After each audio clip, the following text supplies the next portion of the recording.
Amém, queridos? Pode se sentar.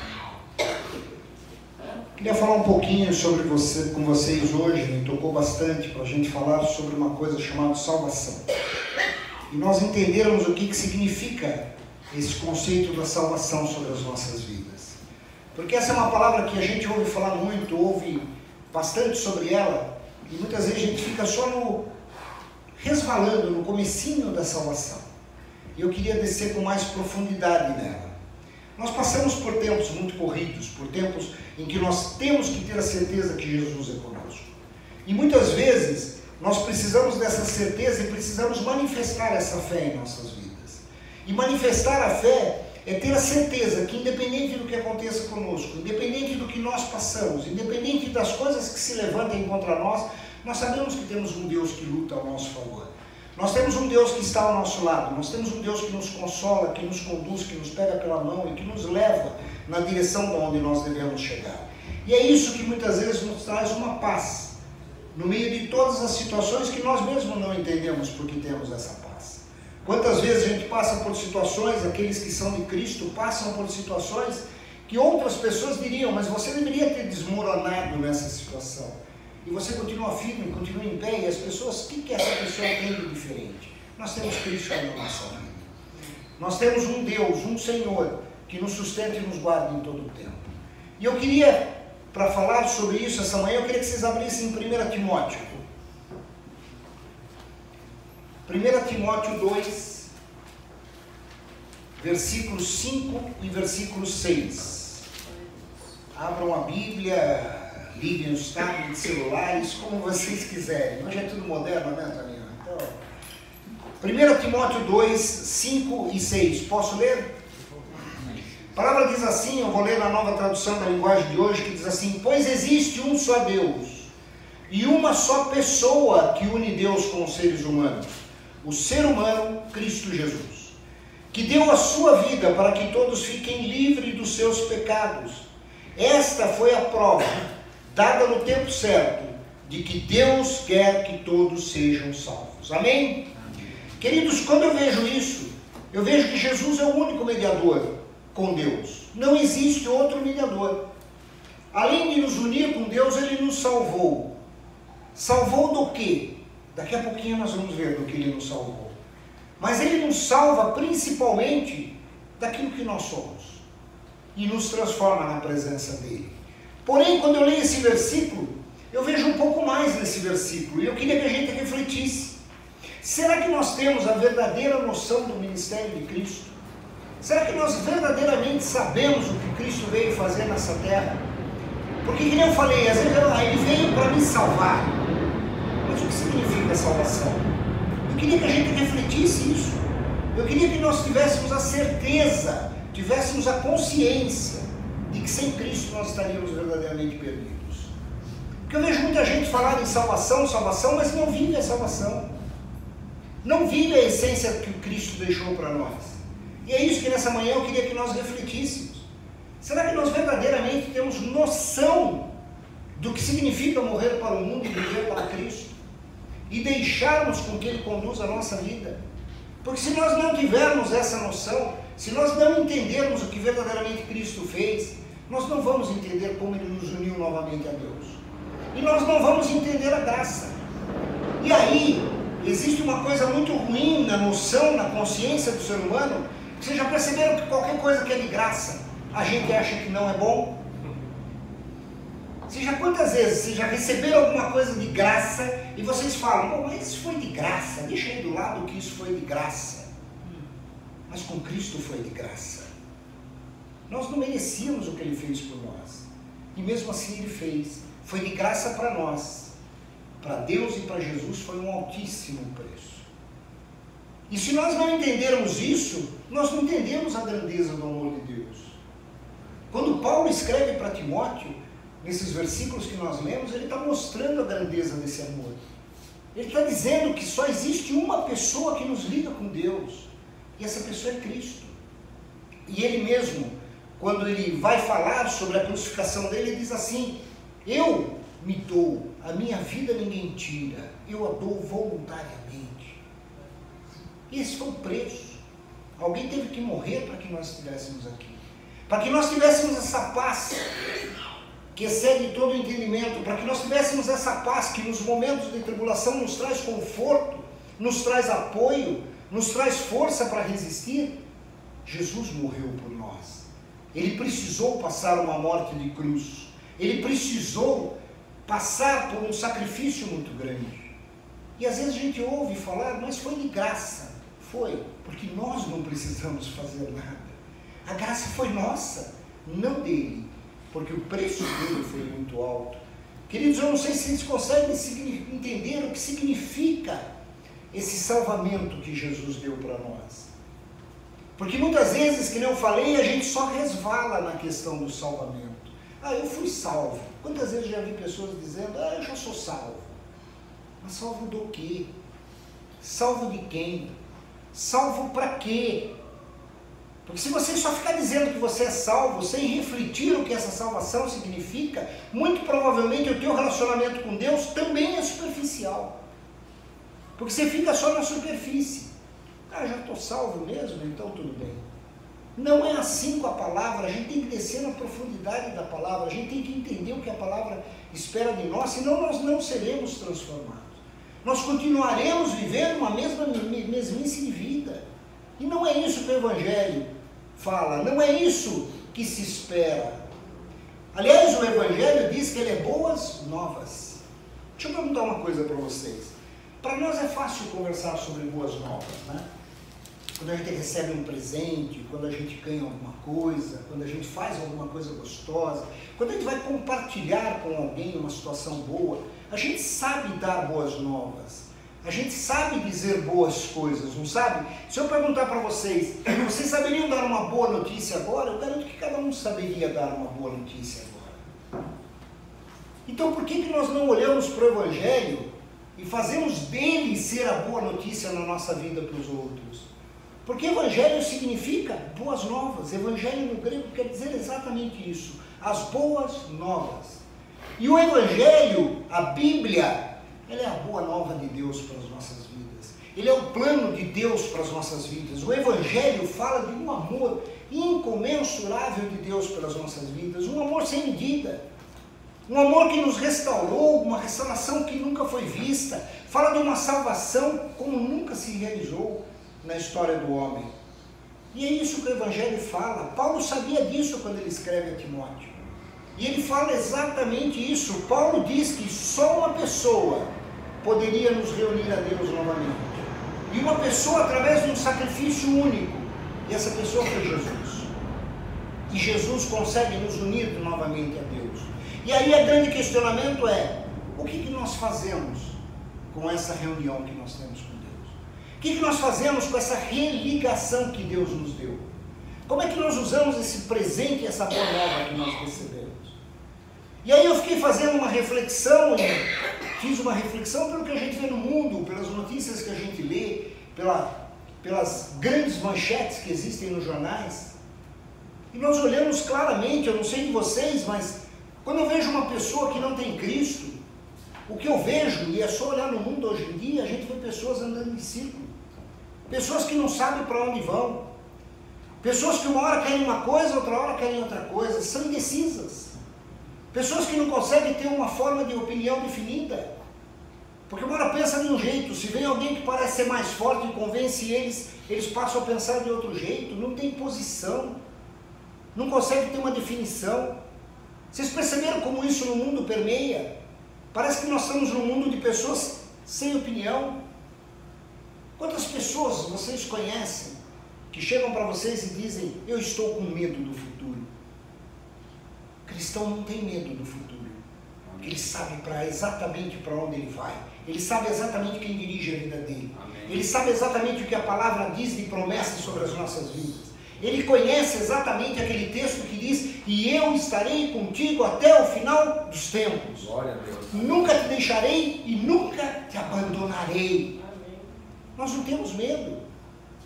E o próprio apóstolo João, ele diz assim lá no livro dele, se você tem medo, é porque você ainda não experimentou o amor de Cristo. Porque quem experimenta o amor de Cristo não tem medo em nenhuma situação. Essa é a diferença. Mas você olha para as pessoas no mundo, elas estão com medo. Parece que elas não sabem para onde vai a vida delas. Parece que elas têm medo de qualquer coisa que possa acontecer. Ah, eu tenho medo da violência. Ah, eu tenho medo do amanhã. Ah, eu tenho medo de um problema financeiro.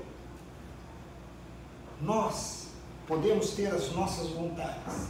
Muitas vezes nós podemos dizer para Jesus, Jesus podia ser um pouquinho melhor. Mas quando nós caminhamos na presença dele, sabe o que acontece? Ele diz assim para a gente, vai ser muito melhor.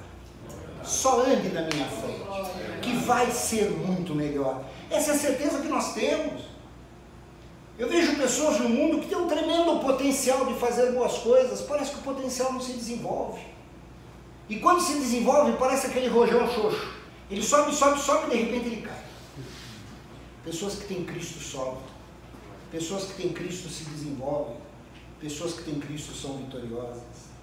Mesmo no meio da maior tribulação, as pessoas que têm Cristo são vitoriosas. Essa é a grande diferença, queridos, e nós temos Cristo.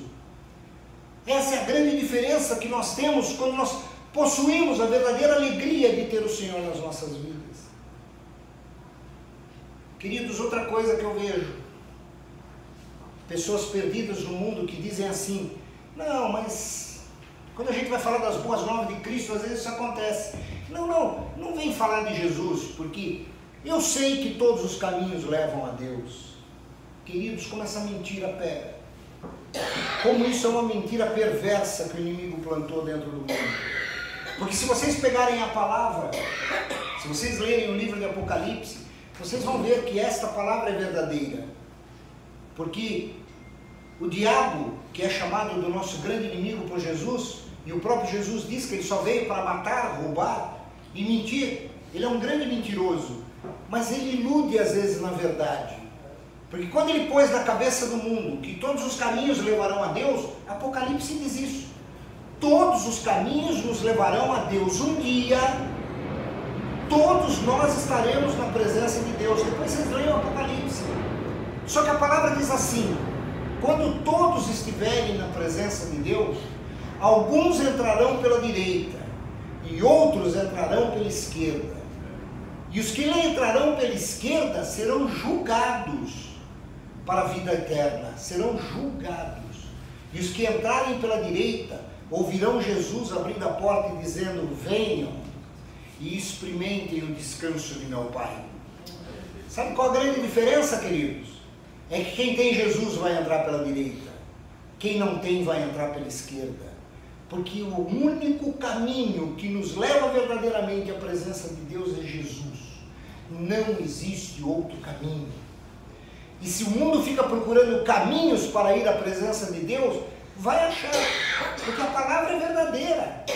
Só que quando estiver na presença de Deus, Deus vai dizer, não, é deste lado, você não vai entrar deste lado.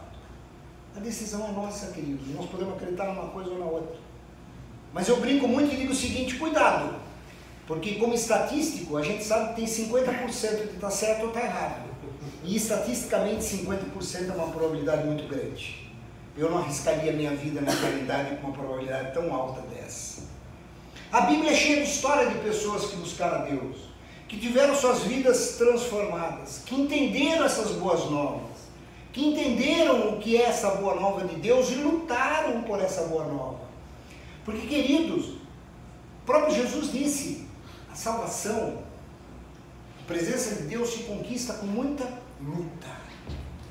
Por que luta? Porque nós lutamos contra um sistema de mundo, nós lutamos contra padrões que são colocados em cima de nós, que muitas vezes nos chamam de bobo por nós não fazermos o que o mundo diz que nós devemos fazer. E mais do que isso, nós lutamos contra nós mesmos, contra a nossa vontade, contra o nosso querer, quando eu quero fazer tal coisa, mas isso não é certo, mas eu quero. Esse é o nosso grande problema, é o nosso eu quero. Por isso que quando Jesus vem, ele começa a salvação, ele começa, quando nós aceitamos Jesus, nós começamos a andar no processo de salvação. Só que deixa eu dizer uma coisa para vocês, que nem eu falei, às vezes a gente fica só na superfície da salvação. Por isso que muitos crentes ou cristãos, eu não gosto de crente, porque Paulo diz que até o diabo é crente. Ele diz assim: você crê, faz muito bem, porque até o diabo crê. Então eu não gosto muito dessa expressão crente. Eu prefiro cristão, como eram chamados os seguidores de Cristo no começo da igreja. Porque cristão, na realidade, quer dizer o pequeno Cristo. Apesar de ser na língua portuguesa, cristão quer dizer o pequeno Cristo, aquele que reflete Cristo. Então nós somos cristãos. Nós somos, ou deveríamos ser, pessoas que refletem Cristo dentro de nós. E quando nós olhamos o que significa o começo da salvação, tem muita gente que para no comecinho. Diz assim: eu estou salvo, eu já tenho a vida eterna. Sim, mas e o que você ainda tem a viver nessa terra? Não, isso eu deixo para Deus, Ele que conduz os meus caminhos, porque o que importa... Não, queridos. Eu quero mostrar para vocês nessa manhã que a salvação é muito mais do que isso. A salvação é o começo de uma transformação profunda e radical na nossa vida. Uma transformação que nos faz ter o melhor dessa terra, que nos faz viver o melhor dessa terra aqui e não na eternidade. E eu vou mostrar isso para vocês na palavra. E eu quero mostrar para vocês em cima de 3 pontos o que significa termos e entendermos a salvação. O primeiro ponto: Jesus realmente veio para nos salvar. Porque sem esse ato de Jesus, sem o sacrifício dele na cruz, nós jamais entraríamos na presença de Deus. É impossível para o homem entrar na presença de Deus fazendo qualquer coisa. Nós não conseguiríamos pagar absolutamente nada pelos pecados que nós fizemos, que fizesse com que Deus tivesse misericórdia de nós. Porque é impossível, queridos. Não há nada que nós possamos dar a Deus que o agrade. O que agradou a Deus foi um sacrifício de alguém perfeito, de alguém sem pecados, de alguém que se colocou como sacerdote de toda a humanidade. O que agradou a Deus foi o sacrifício de Jesus. E por causa do sangue de Jesus derramado na cruz, nós somos santificados. E porque somos santificados, quando entramos na presença de Deus, não pensa que Deus vai olhar para mim. Ele vai olhar para o sangue de Jesus derramado sobre a minha vida. E pelo sangue de Jesus derramado na minha vida, Ele me aceita como filho na presença dEle. Essa é a grande diferença. E tem gente que acha que porque foi salvo pode entrar de qualquer jeito na presença de Deus. Não podemos entrar de qualquer jeito na presença de Deus. A palavra é muito clara. Vem como você está. Isso é fato. Mas você será transformado. O problema é que eu vejo muita gente vir como está na presença de Cristo e quer continuar exatamente do jeito que era. Não é assim que funciona o Evangelho. Não é assim que funciona a palavra de Deus. Sabe por quê, queridos? Porque não há nada que nós possamos fazer se Deus não permitir que a gente faça. E quem diz isso é João. Lá em João 3, no versículo 27, diz assim, João Batista, ele diz assim: João respondeu: ninguém pode ter alguma coisa se ela não for dada por Deus. Então o primeiro ponto da salvação, ela foi dada por Deus. Quando Jesus vem, é porque Deus decidiu nos resgatar, nos salvar, nos trazer de novo na presença dEle. Queridos, se nós ficarmos, que nem eu falei, com uma visão limitada da salvação, nós paramos aí. Pô, legal, Deus já me salvou, já posso entrar na presença dEle, já posso orar com ousadia, já posso buscar as coisas, Jesus já é o meu Senhor, eu já reconheço o senhorio de Jesus na nossa vida, mas a salvação vai mais. Porque Jesus precisa nos salvar de uma outra pessoa, que é o nosso pior inimigo. E deixa eu dizer para vocês, não é o diabo, somos nós mesmos. É verdade. Então não basta só a salvação de nos ligarmos a Deus. A salvação de Jesus deve começar em nós, um processo de salvação de nós mesmos. Nós precisamos entender que nós somos o nosso pior inimigo. Se existe alguém que a todo tempo mina os nossos sonhos, destrói o nosso caminhar, nos tira da presença de Deus, não é o inimigo, somos nós. Tá bom, o inimigo vai colocar uma pedrinha, mas nós podemos desviar da pedra. O inimigo vai colocar uma porta aberta, mas nós podemos não entrar por esta porta. Ah, mas aquele momento foi duro, mas nós podemos resistir àquele momento. Depende de nós. E muita gente cai nessas armadilhas porque não entende que a salvação tem que ser nossa também. Não é só a salvação do nosso espírito, do nosso relacionamento com Deus, a salvação do nosso corpo, da nossa alma, daquilo que nós fazemos. Essa tem que ser a salvação. Muitas vezes nós ficamos só nessa superfície, queridos. Jesus, quando ele vai no Getsemane, na última noite dele, antes de ser preso, ele vai no Getsemane para orar. Ali, quando vocês olham, Jesus, homem, estava numa maior aflição que um ser humano poderia ter sentido. A medicina diz que o fato dele ter suado sangue ali naquele momento é um estado de estresse terrível que a pessoa passa. Dificilmente alguém passa por isso, tem que ser um estado de estresse que leva a pessoa quase a um extremo. E aí, quando dá esse estado de estresse, várias veias que nós temos na cabeça, que é o lugar mais irrigado de sangue do corpo, elas estouram. Pequenas veias sobre a pele estouram em estresse profundo, e essas veias começam a escorrer pelo nosso rosto como se fosse sangue. Na realidade é sangue misturado com suor. Foi isso que Jesus experimentou. Ele estava no maior estresse possível, porque ele sabia o que ia acontecer. E como homem, ele vai à presença de Deus e pede que Deus passe dele aquele cálice, como homem. Mas ele entende a missão dele e resolve cumpri-la. Ele decide cumpri-la, porque ele sabe que o que vem de Deus é melhor para a vida de cada um de nós. Só que no que ele faz isso, numa das vezes, ele ora por 3 vezes a Deus, pedindo que, se possível, afastasse dele essa missão, se possível, tirasse dele esse peso. E numa das vezes, ele exausto, ele com esse estresse profundo, ele volta aos discípulos que ele tinha levado junto com ele. E ele encontra esses discípulos, sabe, fazendo o quê, queridos? Dormindo. Dormindo. No maior momento de tensão de Jesus, no maior momento que Jesus precisava de um apoio, como ser humano, as pessoas que estavam do lado dele estavam dormindo. E aí ele ensina uma coisa para nós muito importante. Isso está lá em Mateus 26, no versículo 41. Ele diz assim: vigiai e orem para que não sejam tentados. É fácil querer resistir à tentação, o difícil mesmo é conseguir. Ele está ensinando isso para nós. Ele está dizendo para nós o seguinte: vocês já foram salvos por mim? Vocês já têm a possibilidade de entrar com ousadia na presença de Deus? Então agora vigiem e orem pela sua vida. Vigiem e orem para que a tentação não venha. E ele mesmo diz: querer resistir à tentação é fácil. Difícil é conseguir. Nós só conseguimos se nós entendemos que quem dirige a nossa vida é o Espírito Santo de Deus. Nós só entendemos que isso que é possível, que Jesus diz que é difícil, mas não é impossível, só acontece quando nós permitimos que o Espírito Santo de Deus esteja sobre as nossas vidas. E isso começa no momento em que eu entendo que a salvação que eu preciso não é só me religar a Deus. A salvação que eu preciso também é ser salvo de mim mesmo. É colocar os meus pecados, as minhas vontades, as minhas necessidades na mão de Deus. E dizer a Deus como Jesus disse a Deus: Senhor, essa tentação está difícil. Essa tentação eu estou quase resvalando. Mas que não seja a minha vontade, seja a sua vontade. Jesus precisou orar por 3 vezes. Às vezes é possível que a gente precise orar por uma semana inteira.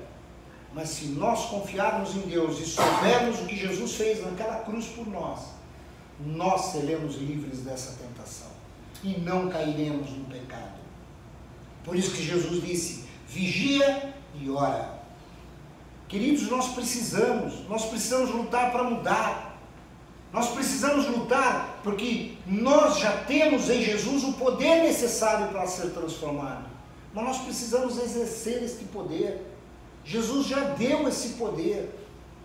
Façam uma reflexão em todo o tempo que em algum momento vocês resvalaram no pecado ou porventura caíram de novo no pecado. Nós caímos porque nós queremos. Nós caímos porque os nossos pés nos levam. Nós caímos porque os nossos olhos nos levam. Nós precisamos entender isso. Nós precisamos entender que a salvação é muito mais do que ter a vida eterna. A salvação é ter boas coisas nesta terra. Quando nós entendemos o que significa. E o próprio Jesus diz isso. Lá em João 10:10, ele diz assim: o ladrão vem somente para roubar, matar e destruir. Mas olha o complemento desse versículo. Ele diz assim: eu vim para que tenham vida e a tenham em abundância. Ele está falando da vida eterna ou está falando do agora? É do agora. A salvação traz a vida em abundância agora.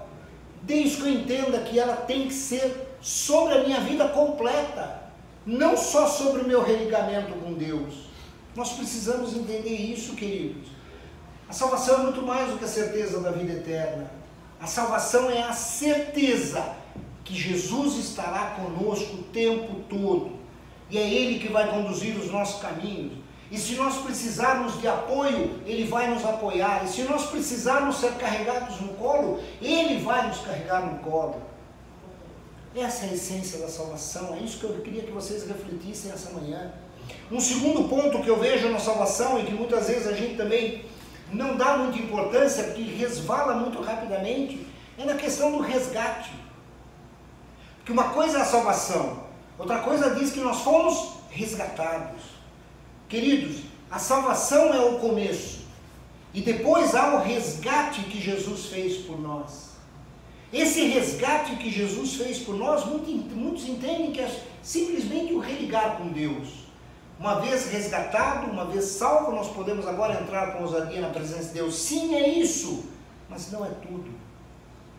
Não é tudo. Sabe por quê? Porque quando nós somos resgatados, Deus quer que nós entremos na presença deles. Deixa eu dizer uma coisa para vocês. Deus anseia que a gente o procure. Deus anseia que a gente converse com Ele todos os dias. Queridos, eu fico imaginando que muitas vezes Deus fica esperando que nós acordemos e a primeira coisa que a gente faça é: Senhor, obrigado por esse dia. Senhor, obrigado porque o Senhor me deu uma noite de sono tranquila. Obrigado porque eu sei que neste dia o Senhor cuidará do que tem nesse dia. Queridos, Deus anseia que a gente faça isso.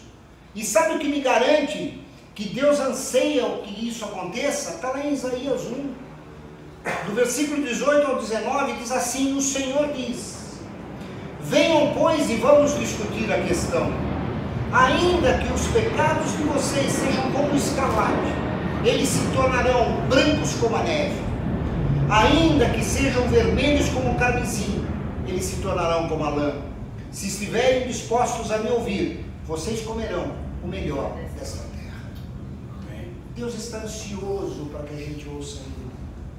Deus está ansioso para que a gente entre na presença dEle. Isso é o resgate. O resgate é nós sabermos que existe alguém que quer nos ouvir. Mas não quer ouvir só quando a gente tem problema. Não quer ouvir só quando a gente acha que precisa. Ele quer ouvir todos os dias. Ele quer nos ensinar todos os dias. Vocês já pararam para pensar por que Deus vinha na viração de todos os dias conversar com Adão? Porque Ele queria que Adão conhecesse quem ele era. Deus queria se revelar a Adão.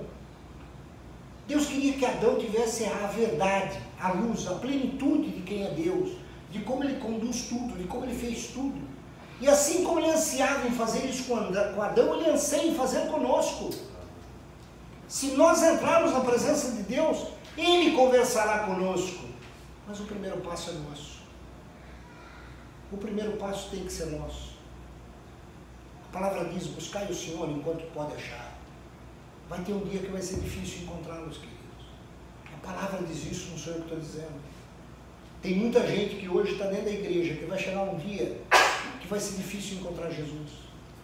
E tem uma passagem na Bíblia que me assusta muito, que é a passagem quando chega lá naquele último dia, uma parábola que Jesus conta. E aí quando a pessoa chega e vai entrar naquele último dia, que eu falei que está lá em Apocalipse, e a pessoa vai toda confiante achando que vai entrar para a direita, Jesus fala: não, você vai para a esquerda. E aí a pessoa vira para Jesus e fala assim: como? Em teu nome eu orei e as pessoas foram curadas. Em teu nome eu expulsei demônios. Em teu nome eu preguei a palavra. Mas eu não te conheço. Eu não sei quem você é. Você fez tudo isso por ganância própria, por orgulho próprio. Você jamais conversou comigo. Você jamais perguntou se eu queria que você fizesse o que você estava fazendo. Eu não conheço você porque você nunca me buscou para me conhecer. Querido, isso assusta. Porque muitas vezes nós podemos estar fazendo as coisas de Deus e não estarmos fazendo como Deus quer que a gente faça. Nós precisamos entender isso. Deus quer que todos nós sejamos filhos e filhas do Senhor. E um filho e uma filha está sempre na presença do Pai.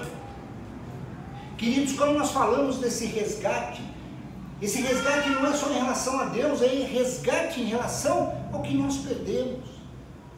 Assim como a salvação fala da salvação de nós mesmos, o resgate também fala daquilo que nós deixamos para trás. Porque ao longo da nossa vida nós podemos ter tido mágoas, podemos ter tido perdas emocionais, perdas sentimentais, perdas financeiras, perdas de pessoas, não importa. Nós podemos ter sentido traições, nós podemos ter sentido amarguras de todo tipo, violências, decepções e daí para frente. Então quando Jesus traz um resgate sobre a nossa vida, Ele traz um resgate dessas sensações e desses sentimentos para apagar isso da nossa vida, para transformar isso na nossa vida e para nos levar novamente à presença dEle. Porque a palavra diz que nós somos transformados pelo Senhor. Então, se nós permitirmos, e novamente nós devemos permitir, Ele limpa raízes de amargura, Ele acaba com mágoas do passado, Ele transforma situações que hoje ficam nos prendendo, porque é isso que a palavra diz.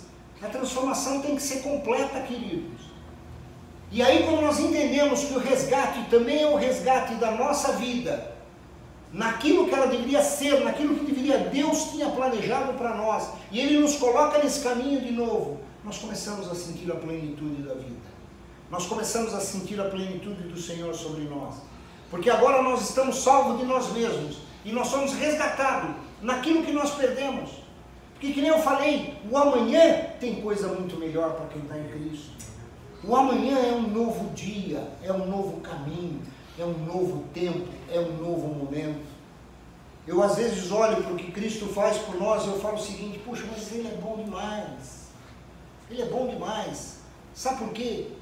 Porque independente do que você tenha feito no dia anterior, a palavra diz assim, que Deus é fiel e justo para nos perdoar, se nós confessarmos os nossos pecados. E se nós entendemos isso, todo dia, Jesus nos dá uma folha em branco, sem nada escrito, para que a gente possa começar o nosso dia nela.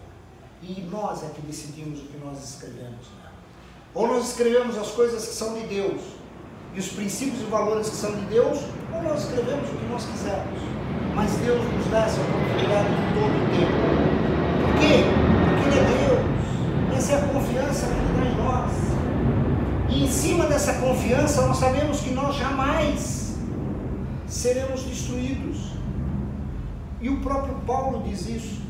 Quando ele escreve aos Coríntios, ele põe 2 versículos lá que para mim são fantásticos. Quando ele escreve a carta de 2 Coríntios, no versículo 4, capítulo 4, versículo 8 e 9, ele diz assim: muitas vezes ficamos aflitos, mas não somos derrotados. Algumas vezes ficamos em dúvida, mas nunca ficamos desesperados. Temos muitos inimigos, mas nunca nos falta um amigo. Às vezes somos gravemente feridos, mas não somos destruídos. Quando nós entendemos o resgate de Cristo na nossa vida, nós podemos ter essa mesma ousadia de Paulo. Queridos, quando eu olho para a vida de Paulo e quando eu penso em escrever esse texto, eu falo, puxa vida, esse foi transformado. Esse entendeu a essência da salvação e entendeu a essência do resgate. Porque uma coisa, que nem eu falei, é ser salvo. E Paulo sabia que ele precisava ser salvo dele mesmo. Porque quando ele escreve aos Romanos, ele diz assim: ó miserável homem que sou. Porque aquilo que eu quero fazer, eu não faço. Mas o que eu não quero fazer, isso eu faço. Ele sabia que ele lutava contra ele mesmo o tempo todo. Ele sabia que dependia dele ganhar essa luta. Então ele entendia o conceito da salvação. Mas quando ele escreve isso que eu acabei de ler para você, eu entendo que ele entendeu o conceito do resgate. Sabe por quê? Porque esse homem matou cristãos. Esse homem, em nome de Deus, fez coisas bárbaras com pessoas. Vocês podem imaginar a raiz de amargura que ele deve ter criado. as situações que ele criou na mente dele. Ele tinha tudo para viver no cantinho dizendo, eu não sou merecedor, Deus já me salvou, deixa eu ficar aqui no meu cantinho, porque minha vida foi tão torta que eu não mereço ser chamado de cristão, deixa eu ficar aqui no meu canto.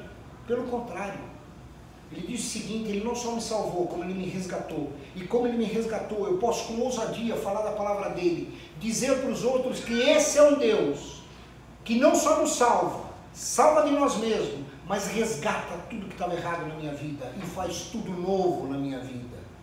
Esse é o Senhor, esse é o que Ele faz por nós. E o terceiro ponto que eu queria falar nessa manhã para vocês, é que Jesus veio para nos reunir. Aleluia. Além de nos resgatar, Ele nos reúne. Olha para o lado, olha quantas pessoas novas Ele colocou na nossa volta, olha quantos irmãos Ele coloca do nosso lado. Muitas vezes a pessoa pensava que estava sozinha, quando ela vem para a igreja, ela cria uma série de amigos, amigos verdadeiros, pessoas que quando ela estiver sofrendo vão estar do lado dela, pessoas que quando ela estiver rindo vão estar do lado dela, pessoas que vão apoiá-la. Jesus nos reúne. Primeira reunião que Ele fez foi com Deus. Ele nos propiciou de novo que nós pudéssemos entrar na presença de Deus. Ele, além de nos salvar de nós mesmos, nos resgatar das nossas mágoas, das nossas mazelas, e nos levar-nos a sermos as pessoas que Deus desenhou que nós fôssemos, agora Ele permite que a gente sente na presença de Deus. Ele permite que a gente entre com ousadia na presença de Deus, e não precisa nem ser com ousadia, porque entendendo o conceito da salvação e do resgate, eu posso entrar na presença de Deus e falar que nem Jesus, Pai, eis-me aqui, Pai, eu quero conversar com o Senhor, Pai, eu quero ter um diálogo franco com o Senhor. E Ele vai me responder. Ele vai me responder, Ele vai de alguma forma me responder, porque Deus sempre nos responde. E aí nós podemos, nessa ousadia, através do Espírito Santo, começar a ouvir a voz dEle. Muitas vezes a gente está naquela sensação de dor, aquela ansiedade, a gente ouve um louvor e fala, pô Deus, o Senhor está falando comigo. Olha o que a letra desse louvor está falando. Aí nós ligamos a televisão e veja, entendam o que eu vou falar, porque Deus já falou comigo em filmes normais. Não tem esse negócio muito de ficar naquela espiritualidade, que só em pregações, só em filmes gospel. Não, Deus já falou comigo em filmes normais, Deus já falou comigo no Kung Fu Panda. É? Deus já falou comigo nesse filme. Vocês querem saber, depois vocês assistam, Deus falou comigo naquela cena em que o panda está lá, destruído, deitado. Eu não sei quem assistiu, quem tem criança seguramente já assistiu esse filme, mas o panda está lá, eu não sei quem eu sou, e a cabra chega do lado dele e fala, você é quem você tem que ser, relembra quem você é. E eu falei, eu sou filho de Deus, eu estou relembrando quem eu sou, eu tenho que relembrar a minha origem. A minha origem não é para ficar sentadinho no canto, a minha origem é para levantar e ir em frente. Porque Deus quer que eu vá em frente. É Deus quem me põe para cima, é Deus que me levanta, é Deus que me impulsiona. E a partir do momento em que eu entendo isso, eu posso entrar na presença dEle, eu posso me reunir com Ele.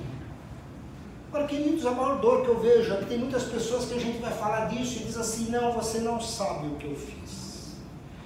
Você não sabe o pecado que eu cometi. Eu não sou merecedor de entrar na presença de Deus. Deixa eu dizer uma coisa, ninguém é. Eu sei quem eu sou. E todo dia eu dobro meu joelho e falo, Deus, obrigado. Porque sendo eu quem eu sou, o Senhor aceitou que eu entrasse na tua presença. Minha esposa sabe quem eu sou, ou quem eu fui. Então não é fácil, queridos. Agora, existe uma coisa que é o seguinte, Deus tem um amor para todos nós. Deus quer todos nós. Nós lemos isso lá em Timóteo quando nós começamos. É uma grande mentira isso, que Deus não vai te aceitar por causa do pecado que você fez. Deus, quando olha para você e vê o sangue de Cristo na sua vida, Ele não lembra dos seus pecados. Os nossos pecados já foram jogados no mar de esquecimento para Deus. Nós precisamos entender isso. E lá em Timóteo, no capítulo 2, versículo 6, que nós lemos no começo, diz que Jesus deu a vida para que todos fiquem livres dos seus pecados. Então não tem esse negócio que você não sabe o que eu fiz, eu realmente não sei, mas eu sei que Jesus já te livrou desse pecado. Eu não me livro do meu pecado, porque eu não me perdoo do que eu fiz. Deixa eu dizer uma coisa para você. Você é maior do que Deus? Porque se Deus já te perdoou, quem é você para não se perdoar?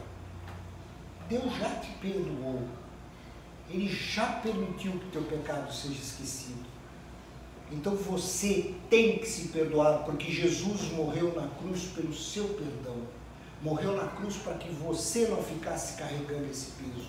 E na continuação diz assim: esta foi a prova dada no tempo certo, que Deus quer que todos sejam salvos. Deixa eu dizer uma coisa para você, querido.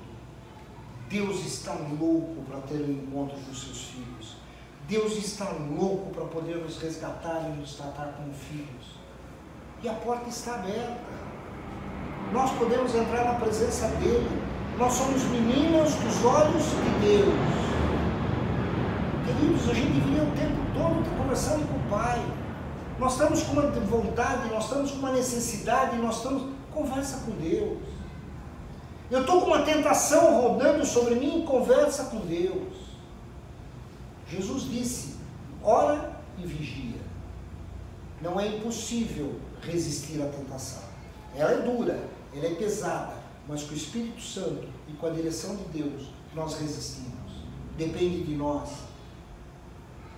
Se nós acharmos que nós não somos merecedores, parabéns, porque nós não somos merecedores. Cristo nos fez merecedores. E é no amor e nessa graça que Ele nos salva, nos resgata e nos reúne com Deus. E nós podemos, nessa ousadia, entrarmos na presença de Deus. Deixa eu dizer uma coisa para vocês. Deus não está louco conosco. Deus está louco pela nossa presença na frente dele. Essa é a grande diferença, queridos. O amor de Deus nos quer o tempo todo na presença dele. Não é só de vez em quando, é o tempo todo. E é isso que a gente precisa entender. Jesus, quando veio, nos deu um presente. Um presente que permite que a nossa vida seja totalmente transformada. Um presente que permite que a nossa vida seja uma nova vida. E a palavra diz, né? Novas criaturas somos. E somos. Mas depende de nós entendermos e queremos viver. Depende de nós entendermos que nós podemos comer o melhor desta terra, nesta terra. A eternidade, queridos, vai ser uma beleza. Eu olho Paulo dizendo, ele diz assim, se eu pudesse escolher entre morrer agora e ir para Cristo, com certeza eu ia preferir morrer e ir para Cristo. E ele fala isso depois que ele foi levado aos céus. Então ele viu o que tinha lá. E ele diz assim, seria fantástico se Deus me levasse agora. Porém, eu ainda tenho muito a falar às pessoas. Eu tenho muito a mostrar através da minha vida. E na ousadia que ele teve, ele escreveu essas maravilhas que ele deixou para nós. Queridos, nós temos que ter essa ousadia. Nós fomos feitos por Deus. E nós temos que entender que a nossa vida está na mão dele. E é ele que nos transforma e resgata. E nessa manhã eu queria que a gente refletisse sobre isso. E eu queria que a gente fizesse uma reflexão. E que nós pudéssemos orar nessa manhã.